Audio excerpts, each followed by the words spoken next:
This is the brief on the dark psychology of detecting deception. We all kind of like to think we're in charge of our choices, but manipulators constantly use hidden behavioral tactics to influence us, making an understanding of these dark mechanics your absolute best shield.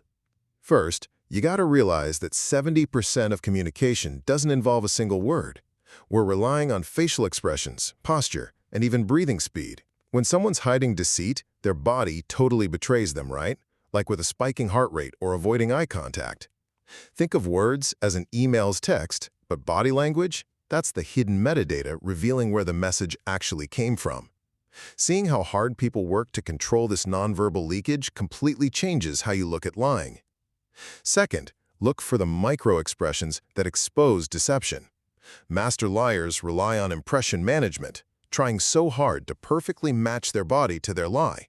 But we all inevitably flash lightning-fast, involuntary facial movements that reveal true emotions, like a sudden flash of fear. To catch a lie, just toss out an unexpected question to break their rehearsed script. Now you might ask, how do we know we aren't just misreading harmless nervousness? Well, you have to look for direct contradictions, like hands visibly trembling while they loudly claim total confidence. Finally, use self-awareness to neutralize toxic manipulation. Toxic personalities often start with extreme flattery, then rapidly pivot to criticism just to keep you confused.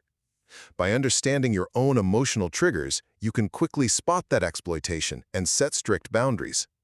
Learning dark psychology is literally like learning a magic trick. Once you see the sleight of hand, the illusion permanently loses its power. By mastering this unspoken language of deception, you stop being a vulnerable target and start taking absolute control of your